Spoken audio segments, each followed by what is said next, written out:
क्या हाल है दोस्तों, आपका स्वागत है चैनल काइजन पे। मैं हूं डॉक्टर क्षितिज गुगलानी एंड दोस्तों आज हम बात करने जा रहे हैं गॉल स्टोन्स की, यानी पथरी की। पित्त की थैली में जो पथरी होती है, पित्त क्या होती है, पित्त की थैली क्या होती है, क्या वो बहुत जरूरी है हमारे शरीर के लिए, और इसमें पथरी कैसे बनती है और क्यों बनती है, और इसके क्या क्या सिम्टम्स होते हैं, और क्या क्या इलाज होता है इसका, क्या सर्जरी ही इलाज है कि मेडिकल ट्रीटमेंट भी हो सकता है, दवाइयों से भी डिजोल्व हो सकती है, और क्या अगर पित्त की थैली निकाल दी गई तो आपके डाइजेशन में प्रॉब्लम आएगी। ये सब के जवाब आज आपको इस वीडियो में मिलेंगे। तो चलिए स्टार्ट करते हैं। हरे कृष्णा कृष्णा कृष्णा हरे हरे, हरे राम राम राम हरे हरे।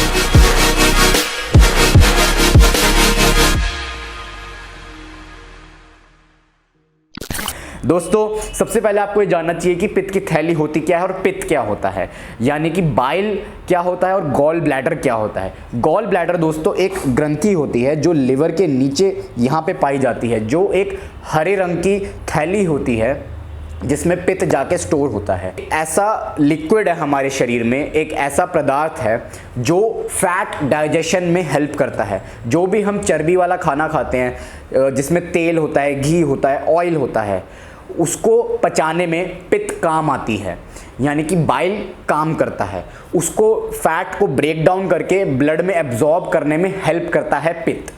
और पित्त कहाँ से बनता है? पित्त बनता है लिवर से। लिवर 1500 ml पित्त बनाता है और 100 ml जाके गॉल ब्लैडर में स्टोर होता है। और जब पित्त की थैली यानी, और जब फैट का डाइजेशन होना होता है तो वो गॉल ब्लैडर ऐसे निचोड़ता है अपने आप को, जैसे एक गुब्बारे में से पानी निकल रहा हो, और उसमें से वो पित्त निकल के आपकी इंटेस्टाइन्स में जाता है, जहाँ पे वो फैट की डाइजेशन में हेल्प करता है।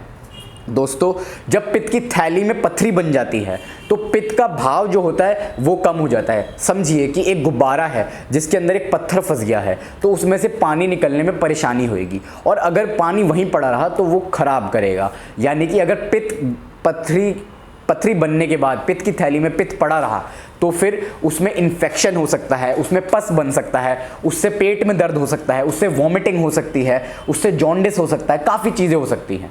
और इसी तरह पेशेंट प्रेजेंट करता है हमारे पास। तो चलिए अब हम ये देखते हैं कि पित्त की थैली में पथरी बनती ही क्यों है।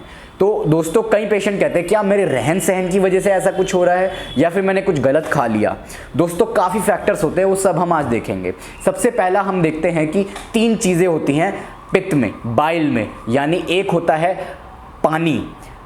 पित्त में 85 to 95% पानी होता है, और 5 से 10% बाकी चीज़ें होती हैं। वो बाकी चीज़ें होती हैं लेसिथिन, बाइल एसिड और कोलेस्ट्रॉल।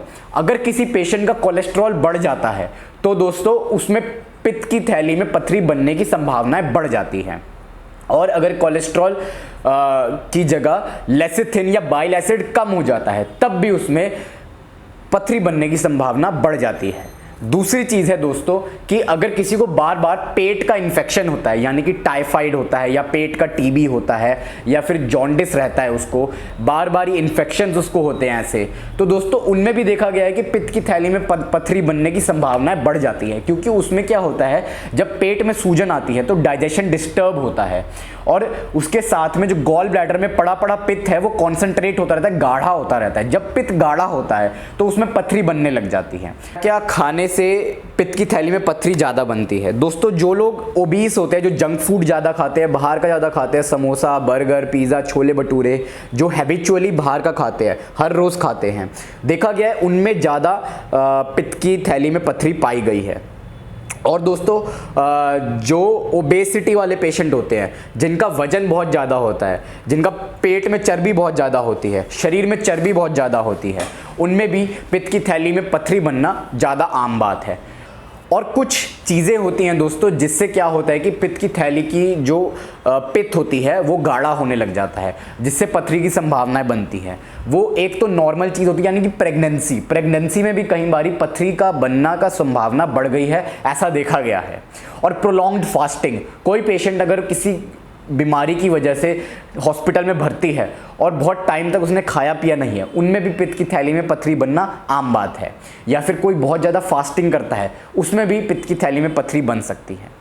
और दोस्तों जो लड़कियां होती हैं जो फर्टाइल एज की होती हैं, उनमें सबसे ज़्यादा पाया गया है। 5 Fs होते हैं इसमें, फैट, फ्लैचुलेंट, फर्टाइल, 40 एंड फीमेल। यानी कि कोई बहुत ही ज़्यादा मोटी औरत जो अपने रिप्रोडक्टिव ईयर्स में हो और जिसमें गैस की प्रॉब्लम रहती हो, उनमें भी पाया गया है कि पित्त की थैली में पथरी ज़्यादा होती है। जो कॉन्ट्रासेप्टिव पिल्स होती है वो ज़्यादा टाइम तक लेने से भी पथरी बन सकती है। तो दोस्तों ये तो हो गए फैक्टर्स जो पित्त की थैली में पथरी बनाने की संभावनाएं बढ़ाते हैं। अब हम ये देख लेते हैं कि पित्त की थैली में पथरी कौन कौन से प्रकार की होती है और कौन कौन से तरीके की होती है और उनकी शक्ल कैसी होती है। मैं आपको यहाँ पे सारी फोटोज दिखाऊंगा। सबसे पहले देखते हैं दोस्तों कोलेस्ट्रॉल वाली पथरी, जो सबसे आम होती है। कोलेस्ट्रॉल और मिक्स्ड वाली, ये दोनों आम होती हैं, सबसे ज़्यादा यही पाई जाती है। जिन पेशेंट्स में कोलेस्ट्रॉल बड़ा होता है और बहुत टाइम से बड़ा रहता है, उनमें पथरी बनने की संभावना बढ़ जाती है और वो कुछ पीले रंग की दिखती है, कुछ इस तरह। और दूसरी होती है मिक्स्ड, जिसमें दोस्तों कई बार कैल्शियम कार्बोनेट, कैल्शियम बिलीरुबिनेट और पिगमेंट और क्या नाम है कोलेस्ट्रॉल, ये सब चीज़ें मिक्स होती हैं और वो जाके बनाती है पथरी। फिर दोस्तों हम आते हैं पिगमेंट गॉलस्टोन्स पे। पिगमेंट गॉलस्टोन्स क्या होती है, कई बारी पेशेंट में कोई हार्ट की बीमारी होती है या लिवर की बीमारी होती है, किडनी की बीमारी होती है, जिसकी वजह से उनके इलेक्ट्रोलाइट इम्बैलेंस हो जाता है। उसमें क्या होता है, उनका जो बाइल साल्ट्स हैं वो डिक्रीज हो जाते हैं और कैल्शियम और फॉस्फेट बढ़ जाते हैं। उससे क्या होता है कि जो पथरी होती है उनके पित्त की थैली में, वो कैल्शियम वाली या फॉस्फेट वाली बनती है, वो कम पाई जाती है और उसका चांसेस भी कम होते हैं। बट वो भी एक टाइप की होती है और वो काले रंग की दिखती है, जैसा आप यहाँ पे देख सकते हैं। काले और भूरे रंग की भी हो सकती है।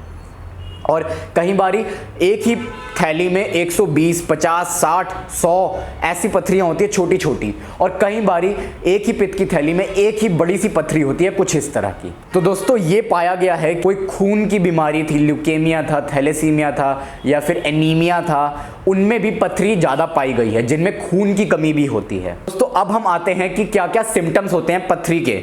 अगर पेट में पित्त की थैली में पथरी है तो दोस्तों 3 चीज़ें आपको ये देखनी है।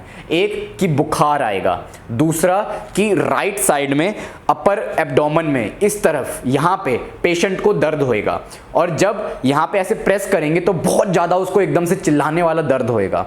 तो उसको हम कहते हैं एक्यूट कोलिसिस्टाइटिस, बुखार आना और राइट अपर क्वाड्रेंट एब्डोमेन में पेन होना और ल्यूकोसाइटोसिस होना। यानी कि अगर वो खून की जांच कराएंगे तो उसमें दिखेगा कि उनका जो वाइट ब्लड सेल्स है वो बढ़े हुए हैं और इन्फेक्शन दिखा रहा है उनकी खून की जांच में, वो कहलाता है एक्यूट कोलिसिस्टाइटिस। दोस्तों इसमें क्या होता है, पेशेंट को जॉन्डिस भी हो सकता है, पेशेंट को बुखार भी आ सकता है, पेशेंट को उल्टी भी लग सकती है, दस्त भी लग सकती है। ये सब सिम्टम्स होते हैं। कोई आपके किसी जानने वाले को ऐसे सिम्टम्स होते हैं तो दोस्तों आपको अपने नियरेस्ट अस्पताल जाना चाहिए और एक डॉक्टर को, स्पेशली एक सर्जन को कंसल्ट करना चाहिए। देखते हैं कि इसमें इन्वेस्टिगेशंस क्या क्या होती है।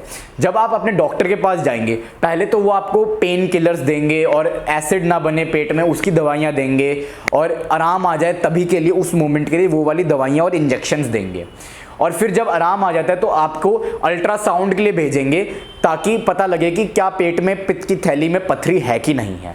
जो अल्ट्रासाउंड है, सोनोग्राफी होती है पेट की, उसी से पता लगता है कि पित्त की थैली में पथरी है कि नहीं है, और अगर है तो फिर उसका साइज कितना है, और अगर है तो एक है कि बहुत सारी हैं, ये सब चीज़ें उसमें पता लग जाती है। और दूसरा होता है हीडा स्कैन, जो एकदम डायग्नोस्टिक और गोल्ड स्टैंडर्ड होता है, और जो अल्ट्रासाउंड होता है वो सस्ते में हो जाता है और सबको सही बता देता है कि भाई ऐसी पथरी है और इस जगह पे। उसके साथ साथ में आपके डॉक्टर आपकी खून की जांच भी कराएंगे, सीबीसी कराएंगे, कंप्लीट हीमोग्राम कराएंगे, या फिर और लिवर फंक्शन टेस्ट कराएंगे, और maybe kidney function test कराएं, और अगर आपको बहुत ज़्यादा प्रॉब्लम हो रही है तो वो बाकी टेस्ट भी करा सकते हैं। उसके बाद देखते हैं दोस्तों कि अगर आप भर्ती हुए हैं अस्पताल में तो इसका इलाज क्या है। अगर आप डॉक्टर के पास गए हैं तो इसका इलाज क्या है। सबसे पहले मैं आपको ये बता दूं दोस्तों कि कई लोग कहते हैं कि क्या पथरी की थैली में जो क्या पित्त की थैली में जो पथरी है वो किसी दवाई से खत्म हो जाएगी बिना ऑपरेशन के, कि भाई हमको ऑपरेशन से डर लगता है, हमको ऑपरेशन नहीं कराना? तो दोस्तों मैं आपको ये हाथ जोड़ के बताना चाहूँगा कि जो पित्त की थैली में पथरी होती है उसमें दवाई चलती है, कहीं आयुर्वेदिक और कहीं बाबा और वैद्य वो सब भी दवाई देते हैं पुड़िया में बना के, जिससे पित्त की थैली में जो पथरी है वो खत्म हो जाती है। पर दोस्तों जब तक वो पेशेंट दवाई लेता है, वो 6 महीना 1 साल, तब तक ही वो खत्म रहती है, पर फिर वो वापस आ जाती है। और ये दवाई भी बहुत महंगी होती है। इसको कहते हैं अर्सोडिऑक्सीकोलिक एसिड। जो ये दवाई देते हैं इसको कहते हैं हम medical management of gallstones. पित्त की थैली में जो पथरी है उसको डिसॉल्व कर दिया बाय सम मेडिसिन। वो मेडिसिन क्या होती है? वो बाइल एसिड होता है जो जाके पथरी को डिसॉल्व कर देता है पित्त में। बट दोस्तों वो परमानेंट इलाज नहीं है, वो बहुत टेम्परेरी इलाज है। जिस दिन आपने दवा बंद करी उसके 1 महीने बाद ही पथरी वापस आ जाती है। और जब एक बारी पित्त की थैली में पथरी बन गई तो उसका मेन इलाज दोस्तों मैं यही कहूँगा कि होता है पित्त की थैली को निकाल देना।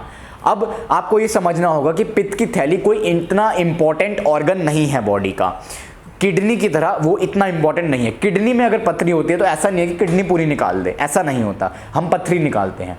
बट अगर पित्त की थैली में पथरी होती है और सिर्फ हम पथरी निकालें तो उसमें बार बार होती है। और पित्त की थैली में पथरी को कंप्लीटली खत्म करने के लिए हमको गॉल ब्लैडर यानी कि पित्त की थैली को पूरा इंटैक्ट बाहर निकालना होता है। इसके लिए दूरबीन से यानी कि लैप्रोस्कोप से कोलिसिस्टेक्टोमी, पित्त की थैली को बाहर निकालते हैं, उसको काट के उसको बाहर निकाल देते हैं। या तो ओपन कोली कर देते हैं या लैप कोली करते हैं। आजकल लैप कोली ज़्यादा ही होती है, ओपन कोली कहीं इमरजेंसी केसेस में या फिर कहीं केसेस जहाँ पे लैप्रोस्कोपिक नहीं हो सकती उसमें किया जाता है। और दोस्तों मैं आपको बताना चाहूँगा जो लैप्रोस्कोपिक कोलिसिस्टेक्टोमी होती है यानी कि दूरबीन से पित्त की थैली को निकालना, ये बहुत सेफ प्रोसीजर है और बहुत सालों से हो रहा है और बहुत कॉमनली किया जाता है। और जो जनरल सर्जन है या फिर गैस्ट्रोइंटेस्टाइनल सर्जन हैं वो ही ये करते हैं।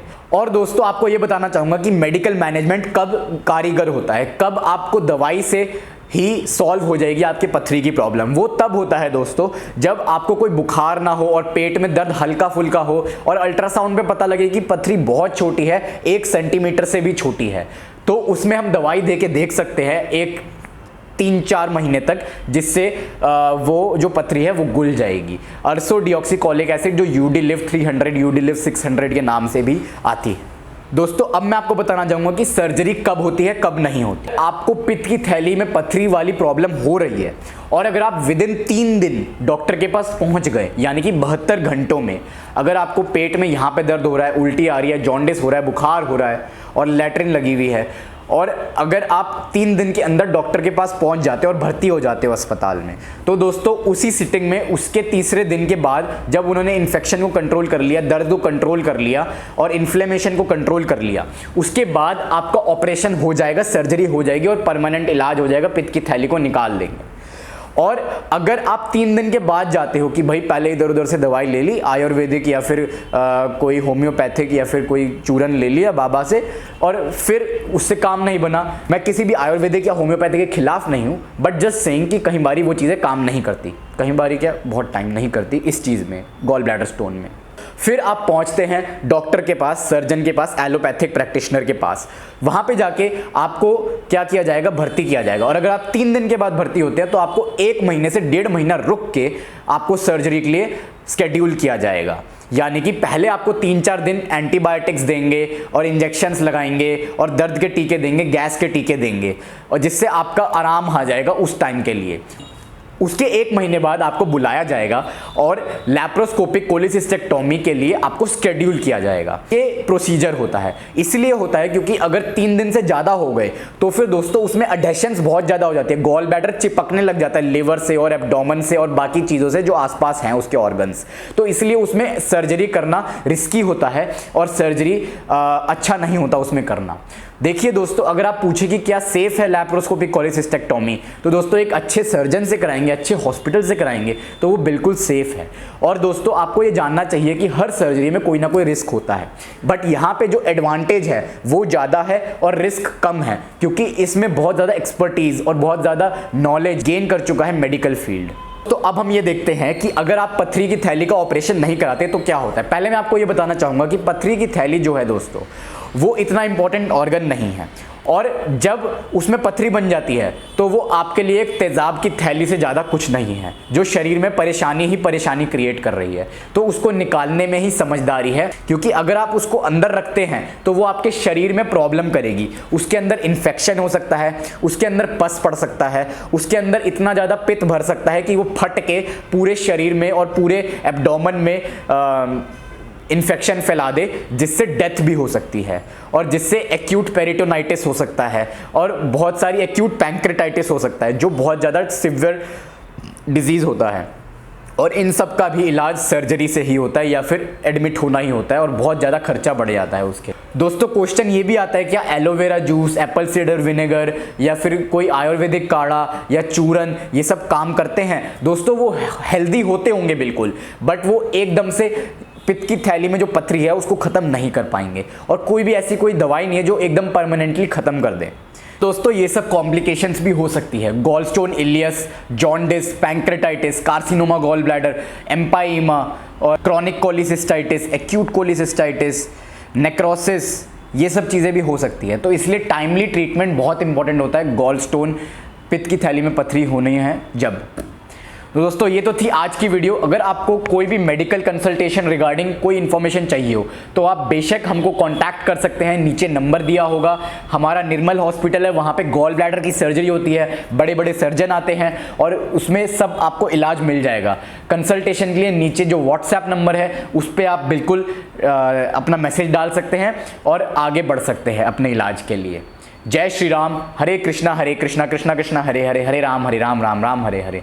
Remember, all the world's Chandan power is within you. You can achieve anything you want in this big world. This is our design. नमस्ते।